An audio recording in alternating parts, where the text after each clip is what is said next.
Welcome back to See Ya. See ya! Anthony for three. Bang!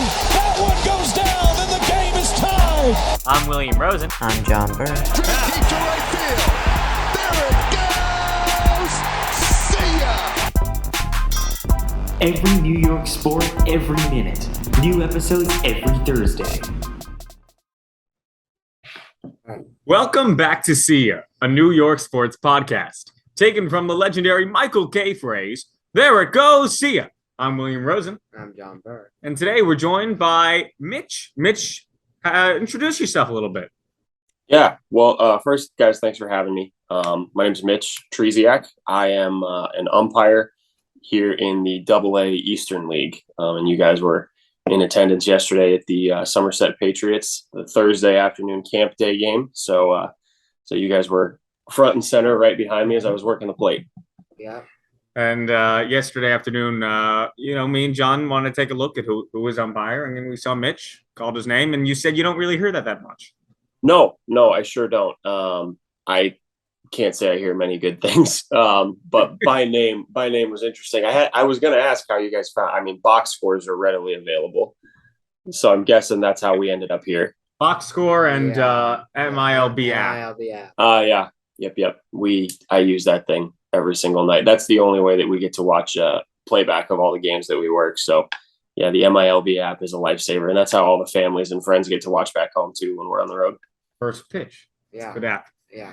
So, Mitch, you're in AA now, but what exactly started the general baseball journey, whether it be player and or umping?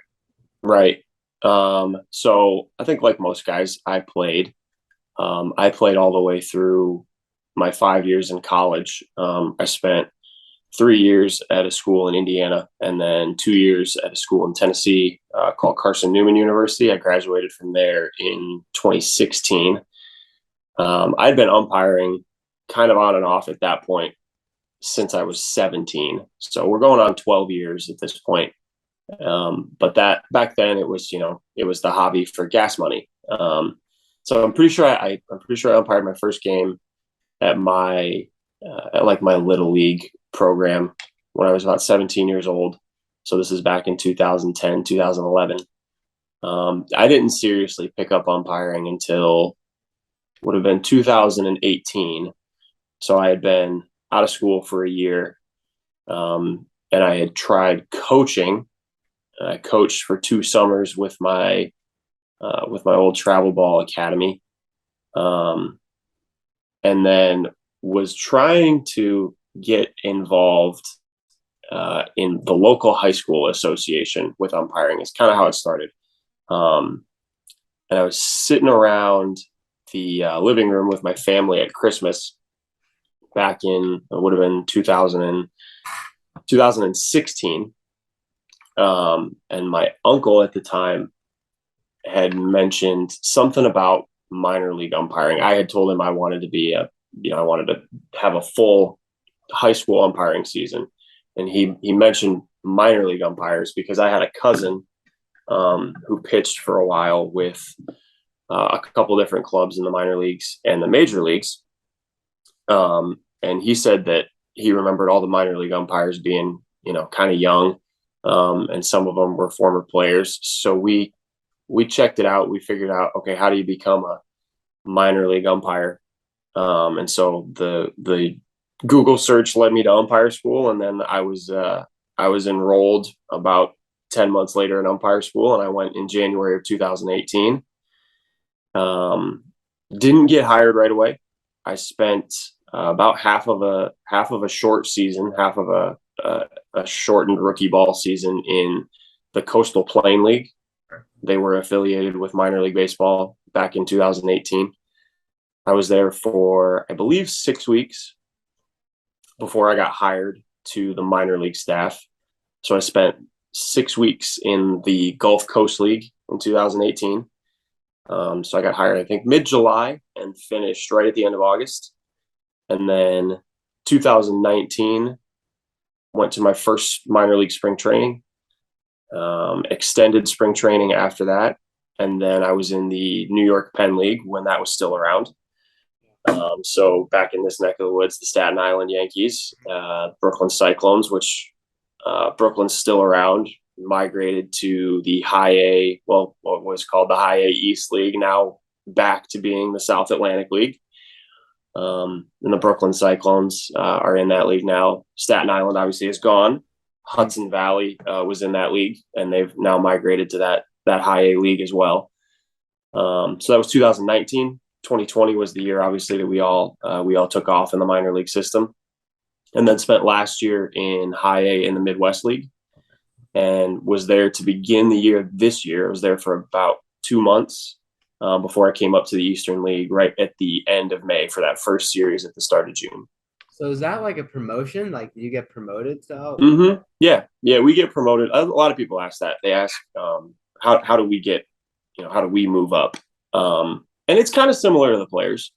I think the key difference is that the players in the past have had the ability to move way faster. Obviously, you see prospects like Anthony Volpe, who's been around for just a couple of years and is in AA, and from everything I understand, kind of right on the precipice of going to the major leagues. We don't have that luxury. We don't move that quick. And obviously leagues that I worked in that are no longer around, like the New York Penn League, made the journey a little bit longer for some of us. So this being technically my 5th season, but really just my 4th season on the field, we kind of expect to be around the minor league system if we can continue to evaluate well and get promoted for at least about 8 to 10 years. Was there ever a time where you were, I don't know, in your lower state in the Penn League or in the league before, saying, I don't know, is that if I can, will I want to stick with this? Was there any doubt? So with me, I haven't really had a moment like that. Thankfully, playing baseball in college, you spend a lot of time on the road and on the bus and in hotels anyway. So I got used to being away 4 or 5, 6 days out of the week. So now it's just a little bit more permanent. It is challenging. I mean, make no mistake. I left home. This year has been a lot different. Last year the same, because I'm from Michigan. I grew up just outside of Lansing, where there's a minor league team that used to be in low A, now is in high A. So I had the privilege of going home a lot. And when we worked in Lansing last year, I just got to stay at my house, which was great. So I've been really, really fortunate to be able to go home quite a bit, especially in the full season leagues. The New York Penn League was really just a 10, 12-week season roughly. But by the time I got to the New York Penn League, I had been away from home since February 26th, between spring training and extended spring training. And then opening day of that season, I think between February 26th and I got home October 4th after instructional league that year. I think from February 26th to October 4th, I spent like 11 days at home. So it's tough. Years like this year and last season are awesome for me to be able to go home and to kind of recharge and refresh. And for the first time ever this year, we were all able to travel home for the All-Star break. So I got to spend 4 days at home, right smack dab in the middle of the season, toward the second half, already starting. But that was huge, I think, for everybody. So it definitely does happen. Thankfully, I haven't had a "what am I doing here" moment. But yeah, there's nothing quite like being home. And I will say the way that we travel now, with being in one city for 6, 7, sometimes 8 nights, is a far cry from what it used to be, where we could be in 3 states in 1 week with a 3-game series in the minor leagues. So it's been awesome. That change I think it's been great. So definitely a challenge, but it's super rewarding. I mean, I love this job. It's the best job I've ever had. Go back a little bit. It's something I'm personally Mhm. fascinated by. Tell us a little bit about umpiring school because it just fascinates me. Like the entire. Umpire School is awesome. So I actually teach at the Wendelstedt Umpire School. So when I went to school in 2018, at that time there were still two schools sending umpires to what we call the advanced course. It's gone by a couple different names over the years, but at that time there was the Wendelstedt Umpire School and the Minor League Baseball Academy. I'm not gonna mess up the name, but I think it was the Minor League Baseball Umpire Training Academy, is I think what the name was. The Wendelstedt Umpire School is historic. Obviously, it's been held in Daytona and Ormond Beach since 1938. The Minor League Academy was held in Vero Beach. After the 2020 school year in January, the Umpire Academy that Minor League Baseball put on in Vero Beach didn't operate in 2021 or this year in 2022. So the Wendelstedt Umpire School is the only one that's been operating since 2020. So I went as a student in 2018. It's 1 month long. It's the month of January every year. You show up. Pretty sure I hopped in my car on New Year's Day and drove all the way down to Florida from Michigan. And you're there for a month. I think we had something like 34 days total. And of those 34 days, you had maybe 30 working days. And so it's classroom work with the rule book, with the two umpire system, which is what you work. When I got into umpiring, you worked that in rookie ball, in short season travel leagues, you work that in low A, and you work that in high A. So you learn the two umpire system and the rule book in the classroom, some portion of it every morning. And then you'll go to the field. And at the Wendelstedt Umpire School, we have our classroom and our fields all at the same facility. The Minor League Academy was the same way with historic Dodgertown in Vero Beach. They had the cafeteria and the classroom and all of the fields right there. But we would leave class right around the middle of the day, go out, have a demonstration for whatever the drill was going to be that day, for whatever two umpire system mechanic we were working on, whether it be run around first base and base hits or double plays or, literally the first day of umpire school, you get broken up into groups and you're at home, we put home plates all the way around the field. And everyone's just working on putting your hat and your mask on and taking your mask off without taking your hat off and stepping up behind the catcher and all the requirements to put the ball in play, right? Like that's the first day of umpire school. But you do that 6 days a week, Monday through Saturday. You're off every Sunday and you do that for a month. And then obviously at the end, there's a graduation ceremony. And the open positions in minor league baseball for that coming season determine how many umpires would get sent from each school to go to the what we call the advanced course, or what a lot of umpires who came up before me call PBUC, the professional baseball umpire course. So the year that I went to umpire school, we sent 27 umpires, I think it was, roughly 28 umpires from the Wendelstedt Umpire School and 28 umpires from the Minor League Umpire Academy. And we both went to Vero Beach. So they were already in Vero Beach. We had to travel down. We met in Vero Beach, and then we had a 10-day, just over a week, evaluation of everything we learned in the last month. And then from that, there were about 30 umpires. I think it was 27 was the number right out of umpire school who got hired to the minor leagues. And then throughout the season, more umpires were pulled from the Coastal Plain League to come to the rookie ball levels. Some of the guys who I went to umpire school with skipped rookie ball outright, which was something that we could do. when I went to school, and they went straight into those short season leagues. One of my crewmates, who's here with me now, actually, we went to umpire school together. He was a student at the Wendelstedt Umpire School in 2017 and didn't make it, and then went back in 2018 and was selected to go to the advanced course. And then he was hired right away and went to the New York Penn League in 2018. So in 2018, I think a total of about 40 of us from umpire school that year ended up getting minor league jobs when the season was all said and done. But umpire school itself is a blast. I mean, it's a ton of work. You're running around in the sun, and Daytona in January is not the warmest place in Florida.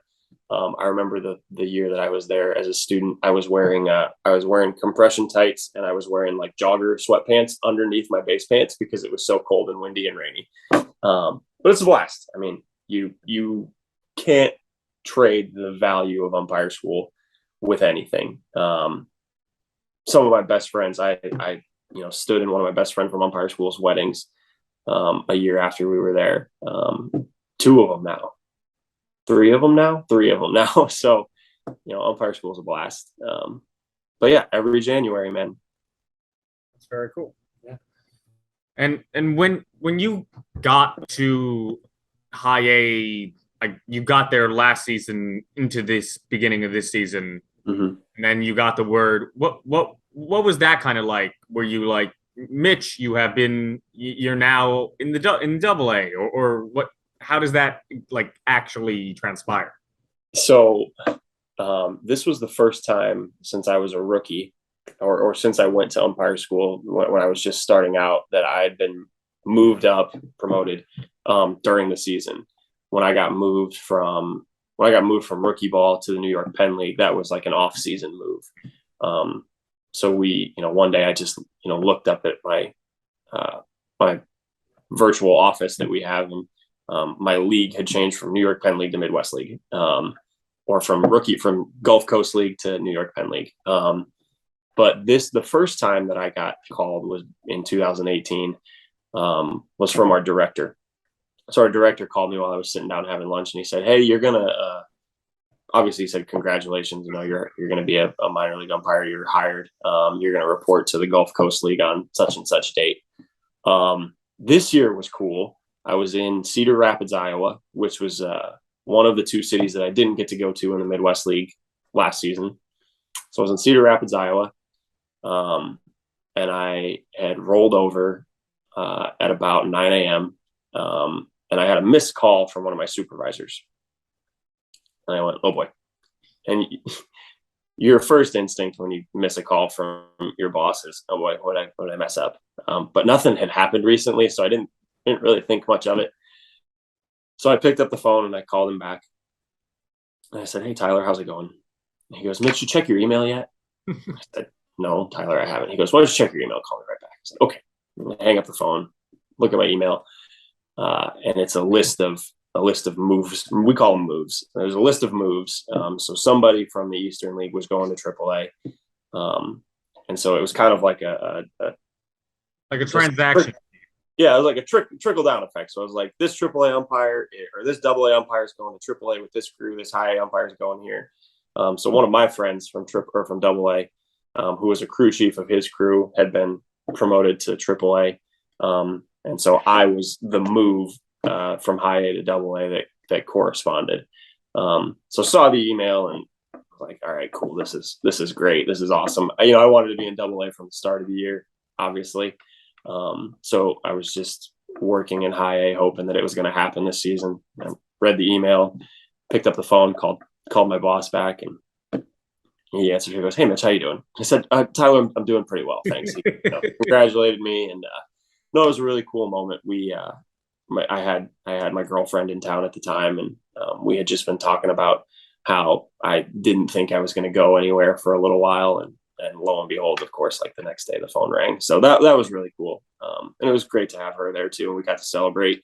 I worked the rest of that series in Cedar Rapids, and then hopped on a plane and came to, I opened up in Akron the next day or 2 days later. So no one really thinks of it like that when you, no, That's pretty cool though. Yeah. It's kind of like a subsection of players. The moving is very similar, and we're all chasing the same thing in the minor leagues. We all want to be major league umpires someday. And to be a major league umpire, you gotta climb through every level just like the players do. Well, for the most part. But yeah, I didn't know anything about this line of work either before I went to umpire school. I mean, I spent the first couple of years just trying to figure out how to get to the next level and how to make sure I was going the right place on the field. I didn't have a ton of training before I went to umpire school. And a lot of guys don't. Some of the guys who are working in the major leagues now, when they went to umpire school, they had never umpired a game before. They had never been on a field where a baseball game was being played in that role before. Umpire school was their first experience. And that's what the minor leagues do. They give you tons of experience before you get to the major league level. So okay. I have a question. Yeah. Okay. So I know for like minor league players, a lot of like buses to like towns, like rural towns. Like, what is it like for you? The travel, the hotels, like who sets all that up for you? And what the process is like. Yeah. So it's obviously changed a lot over the years. I hear stories from guys who used to be minor league umpires in the 90s and the early 2000s, and they were like driving their own cars back then, and getting paid mileage for it, but putting loads of miles on your car. I mean, you got to think about the International League is, especially back in the early 90s and 2000s, there were teams in Canada, and you were going all the way from, I want to say they could go from like Winnipeg was where one of the teams were. It might have been in the Pacific Coast League. But we think of the AAA leagues now. I mean, they're all the way up in, Syracuse, New York, and all the way down to El Paso, right? El Paso's got a team in Texas. I mean, and it's just a massive, massive amount of travel. So I can't imagine that. But now we just kind of have hotels. This is a new year, so I'll give you how it works in the past. It used to be you get into the league, you would go to a league meeting. There would be rental cars either at the hotel where the league meeting was going to be held, or when I was in the New York Penn League, we had to rent one car at the airport, a van to take over to the rental car facility off site, and then bring back 7 Honda Accords. So the rental cars are provided by now Major League Baseball, since that office absorbed the minor league office after the 2020 season. Hotels used to just be booked by the teams. Whoever the team would have a contract with a local hotel, and so we would have a document that had all of the hotels that we were using in that league, and we would just call and verify our check-in, check-out dates, stuff like that, based on our schedules. We would get our full season schedule right at the beginning of the year, so I knew where I would be in August when I got my schedule. It's a little different now. We get the flexibility to kind of pick the days we check in, the days we check out. We get to book all of that. We get to book the cars. We've actually been able to fly a few times this year. We've had a couple long trips from just outside of Baltimore all the way up to Portland. So we flew for that, drop off one rental car, pick up a new rental car. But Major League Baseball covers all of that expense. And they cover the hotel expense too. Oh, so it's, I mean, it talk about a great way to see the country. You're traveling around in a car that's not yours, staying in hotels that you're not paying for, and you're getting paid to do it. And on top of it, you're umpiring for a couple hours a night. Yeah. And you mentioned night. Do you prefer a night game, or do you prefer 105 or 1105? What is your ideal? That there's not really an ideal. I definitely know that sometimes the noon game in the middle of the week can kind of throw off your your schedule. And sometimes I think, I can get a little high maintenance to be like, well, it threw off my routine.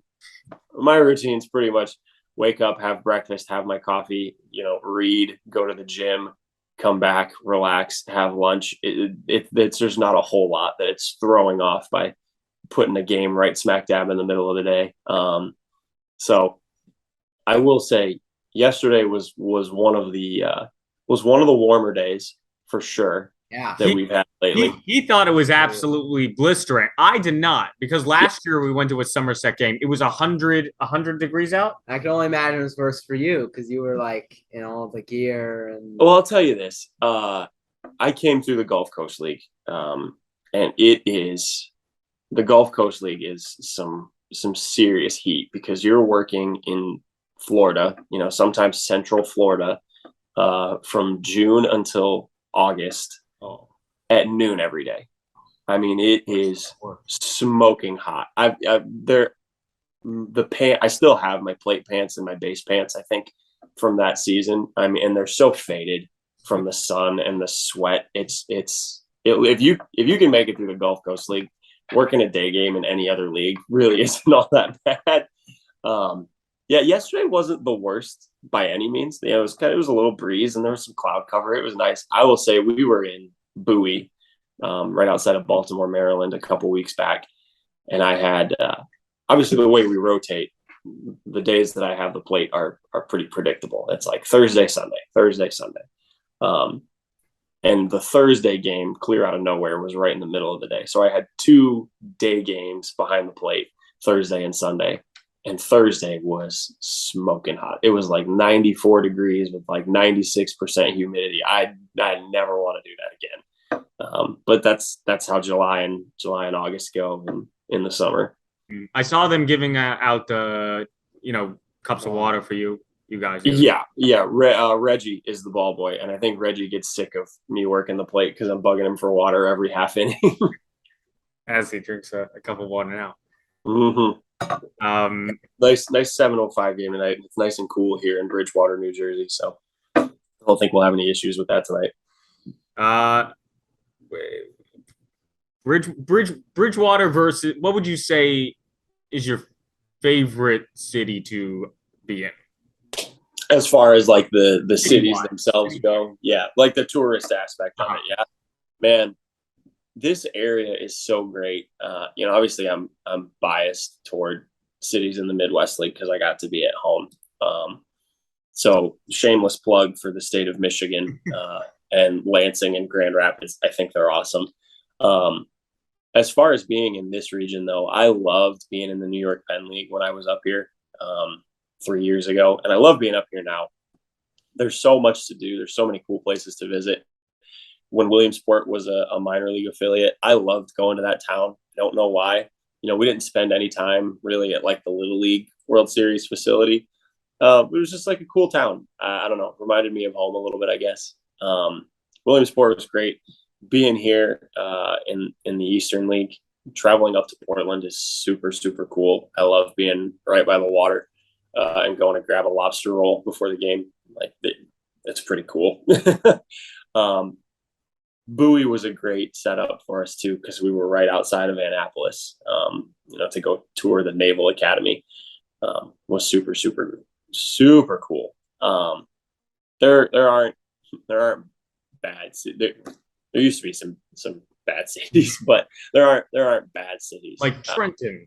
Yeah. I never went to Trenton. From what I understand, they're still in, what is it, the MLB Draft League? Is that the league they're in now? The Draft League. Gotcha. Yeah.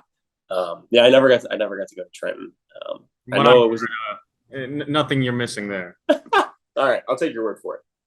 Yeah. So to change topics a little bit, obviously the MLB views MILB as sort of like its guinea pig for the new rules they'd like to experiment. So can you touch on some of the new rules and how it affects your job? Like you talked about the 2 umpire positioning, the shift rule. The large bases and covering those. Yeah. I'm trying to think. Okay, so this year the experimental rules that we're toying with, there's a lot of them, and they're not in every league either. And every league is using the bigger bases, except for maybe the rookie ball leagues. Maybe I don't think the complex leagues are. And from what I understand, I think they're still using the 15-inch square bases. So the bigger bases, the shift rule, obviously the pitch clock is the big one that everybody's talking about. We went to the universal designated hitter this year. There's a lot of everybody wants to talk about the robo umps. The ABS, the automatic ball strike system, that's being used in a couple different leagues. So for us here in the Eastern League, the universal DH, which was pretty commonplace anyway, but now National League and National League matchups don't have to hit the pitchers. Sorry, not hit the pitchers, put the pitchers in the batting lineup. Let's make it clear. And the pitch timer. I will say the first time I saw the bigger bases was on the field. And I remember looking down at first base and kind of being astounded how much bigger they seemed. They were pretty large yesterday. Yeah, they are. I had told him I was excited. He was like, and then he said I like the bigger bases.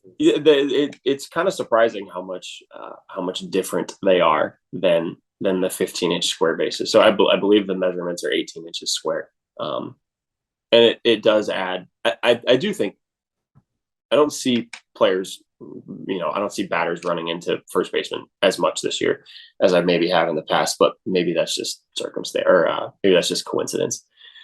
The shift rule obviously was implemented to promote more offensive production. So having to have two infielders on either side of second base with both of their feet in the grass or in the dirt rather at the time of the pitch, or at least in front of the back edge of the infield, back edge of the dirt, which hasn't been really difficult to enforce. The players pretty much just stay their side anyway. I have a question. What is the penalty? Is that like an automatic something or a warning? Well, we just don't let them start there. If we notice it, we call time and say, get back to the other side. Go back to your side. But I can honestly say that I haven't had to direct anybody back to their side of the base yet this season. So the players really seem to jump on board with that, and they don't make many arguments against that rule. And then there is we talked about this recently. There's a league in Low A, the Florida State League, is implementing sort of like a triangle shape at the back of the infield. Yep. Yeah. So they draw, I believe they just chalk or paint lines in the dirt, and essentially no player can be in that area between the lines before the pitch is delivered. I haven't seen that yet. There's not a lot of video feeds from the Florida State League, but I have heard about that. And then the pitch timer's the big one this year. So you guys saw it yesterday. Yeah. And I don't have the complete up-to-date numbers, but we didn't use the pitch timer for the first 3 games of the season this year. And then we used it, first 6 games, my apologies. So we didn't use it for the first 3-game series back in April. And then the first 3 games of the first full week series, we didn't use it. And then the second 3 days, Friday, Saturday, Sunday, we implemented it and we started enforcing it and the penalties that came along with it. And almost right away, the average game time went down. I think it was almost like 20 minutes. We noticed yesterday, it was phenomenally quick, even though it got kind of, I don't know what the word, lowly towards the 7th, 8th inning last night. It still felt yesterday afternoon. It still felt like it was. Sure. It is. It gets the players, back into action. So what was cool, the Major League office and their sort of on-field and their pitch timer task force started compiling data right away. So from all of the games from the 2021 season, and then the 500 some games, I think it was, of the 2022 season that didn't use the timer, and then the first 3 games that did use the timer this season, they compiled data and they looked at game time, they looked at run production, they looked at strikeout percentage, walk percentage, hit by pitch percentage, home run percentage, and essentially the numbers were so similar from the 2021 season to the beginning of this season to the first series with the pitch timer. The numbers were so similar that the differences were negligible. So I know that was a big push. So they've told us that they didn't want the pitch clock to have adverse effect on the game. And at least initially it doesn't seem to have. So yeah, the pitch timer's the big one that everybody sees and everybody has lots of questions about. And by far the one that the experimental rule that we have to enforce the most. Was there a robo ump in yesterday's game? Nope. So you haven't had experience with that at all. As far as the strike zone you're talking about, the ABS. The only experience I have with it, I was working in a 2-umpire game in spring training in 2021 as the base umpire, and the plate umpire was wearing the headset for the ABS. So it was one of the first times that we were seeing the ABS live and in action. So I've got no experience with it as a plate umpire, just what I saw essentially that one night as the base umpire. And I was picking Chandler's brain. He was working home plate, and I was like, what does it sound like? When's it calling it? Is there any delay? Has it missed? Has it just not told you anything? So obviously now, because it's being used kind of widespread in the Pacific Coast League and then in the Florida State League, and how the challenge system is working in the Florida State League, we talk. I have friends in a lot of leagues at this point. So you talk and you ask questions and you see videos and you want to know everything about it because people have questions about it. So we're gonna do kind of a what would you call it, a rapid questionnaire thing. All right, let's do it. 3 or 4 questions, and let's hear what your initial thoughts are. John, you want to start? The first one could take a little longer. Okay. William searched you up and we found this. Tell us about the drone story. The drone story. Okay, which one? There have been 3 drones. Okay, Wow. 3. All right. So The one that dealt with the Chiefs. The Peoria Chiefs one. Okay, yes. So last year, 2021 season, I went to Peoria twice that year. I went late in the season, like week maybe 14 and week 17, something like that. We went Peoria, West Michigan, Peoria. I remember that trip. My partner was AJ Chalk. AJ is one of my best friends ever. He's from St. Louis, Missouri. He was working home plate. I was working first base. It was late in the game. I don't remember if this was the rain delay game or not, but I remember it was dark. And we're standing behind first base. There were no runners on. And I actually didn't see this one right away. I didn't even hear this one. The first baseman, his last name is Cedeno. I can't remember his first name for the life of me. But I'd had Peoria many times that year. And I speak Spanish. So that's a really good way to, build rapport with some of the players. And Cedeno didn't speak a ton of English back then. So he got my attention in Spanish and he pointed up like this. And I went, and I looked up and the sky was, pitch black. So I could see it plain as day. But there was like a blinking red and green light in the sky. And I went, oh, crap, here we go. So we actually have a drone policy. We have a manual. So the minor league baseball umpire manual covers what to do when there's a drone over the field. So we called time and we had to pull everybody off the field. And, nobody really knows what's going on when you're pulling them off the field for a drone. And it's way easier to just wave them all into the dugout and then go to the dugout and say, we have a drone. We got to wait for it to go away before we can play again. Especially this one, nobody told us. Sometimes management at a stadium will tell you before the game that they're going to fly a drone over the field at this time of the game, not while not while the ball's in play, not while there are players on the field, or that they're going to fly a drone over the stadium area or something like that. Well, we didn't get any information like that about this drone. So we pulled all the players off the field, got them in the dugouts, and we were working with the general manager to figure out if it was, a club drone, if it was from the Peoria Chiefs, it was somebody in marketing or the media team or the news or anything like that. Nobody knew anything about it. So we sat there until whoever was flying the drone got the message that we weren't going to play baseball while it was over the field. And How long would you say that was? I think that one delayed us maybe about 4 or 5 minutes before it kind of bugged out and went back home. I guess it went to like a parking lot, some fan or some, civilian was flying a drone from a parking lot down at the base of the hill and flew it up and thought they were going to catch some baseball. And then it wigged out and went home. And the same thing happened this year in Harrisburg. It was my second series in AA. And we were in Harrisburg, and one of them flew, like, I say right over my head. It probably was 10 feet, 12 feet above my head, but it was so loud, it got my attention. It's like, is that a bug? A really big bug? And I looked up, and it flew over the stadium and right over the field. And like, as soon as it got to the middle of the field, it just shot straight up in the air.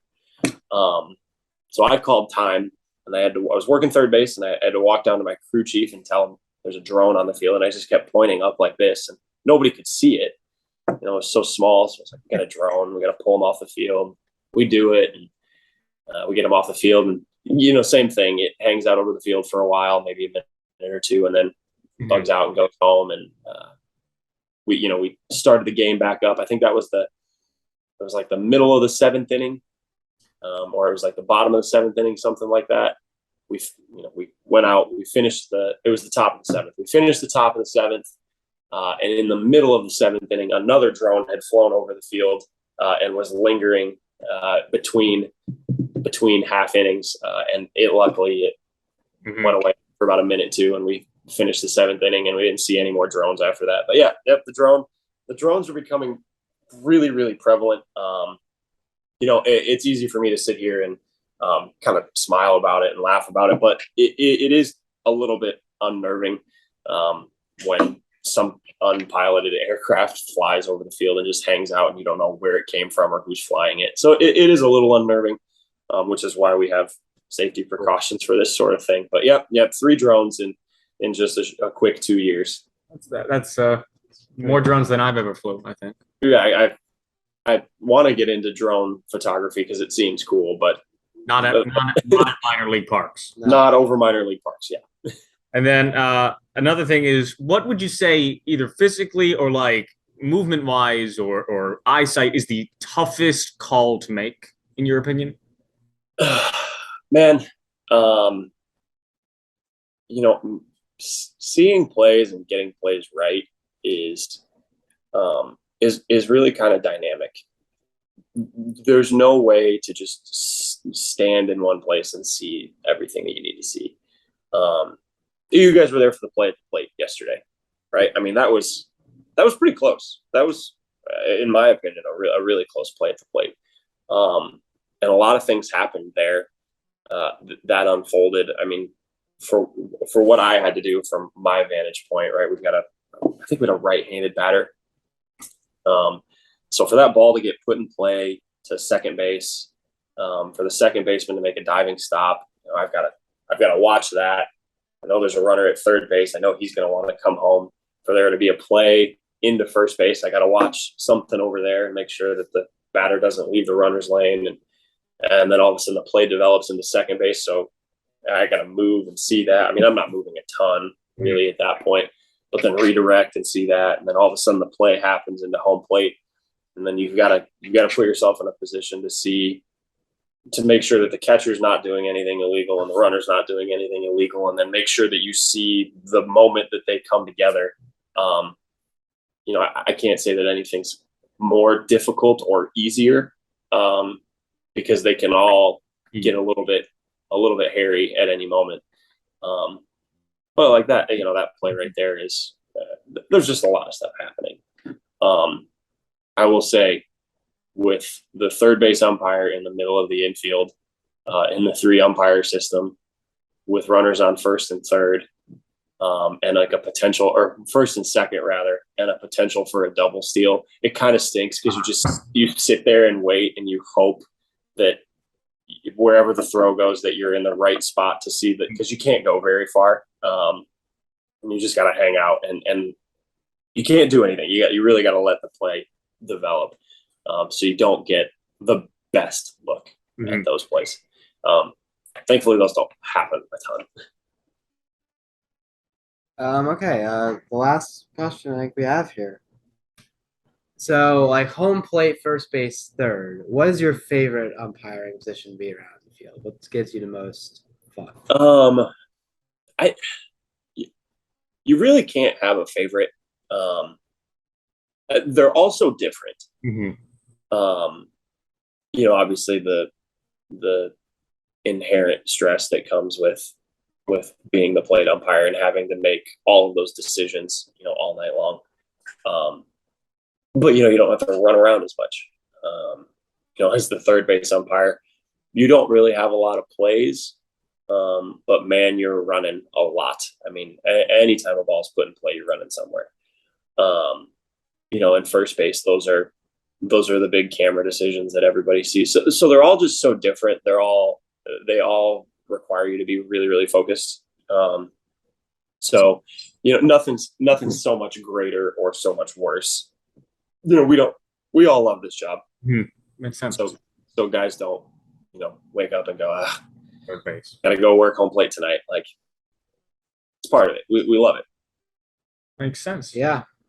And just to round us out, is there, of course, you said everyone wants to be moved up, especially to the majors, but is there one thing that you, whether for this season or to continue on, just keep doing that for yourself or for your mind, or something that, will motivate you to get to the majors at one point?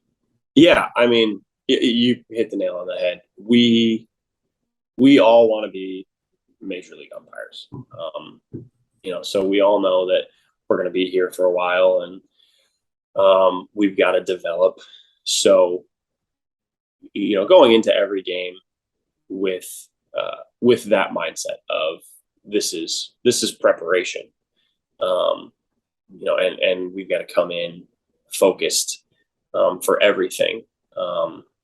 That's motivation for most, I would say, if not all of us. I'm a Christian, so I have a pretty biblical approach, or try to have a biblical approach to most things, and this isn't one of those things that's exempt from that. I try and do everything to glorify my Lord and Savior.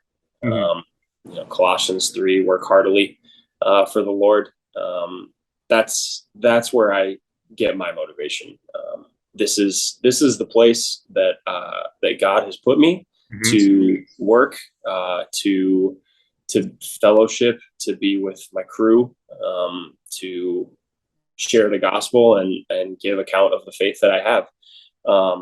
So I try to use that in every circumstance, whether it be in the locker room, on the field with managers and coaching staffs and players, or if it's in the restaurant where I'm getting lunch that day, or in the hotel that I'm staying at that week. So my motivation is that I'm here for this time, for this purpose, all to the glory of the Lord, and I'm going to keep working in that way for as long as I can.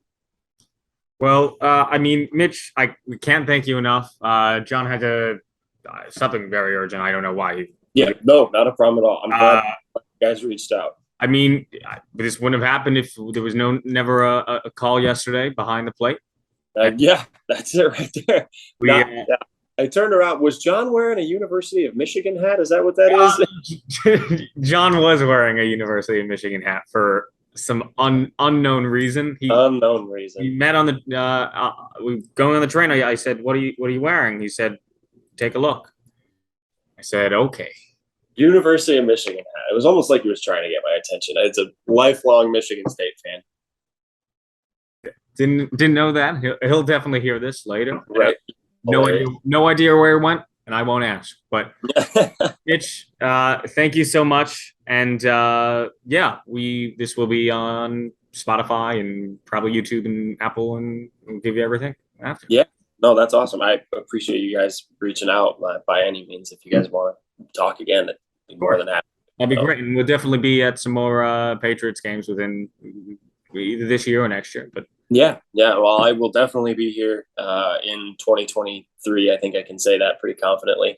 Right. So this is our last trip here this year. But yeah, by all means. Great. Well, thank you so much, and really appreciate it. No, thank you guys. You guys have a great day. Thank you. We'll talk to you. Appreciate it.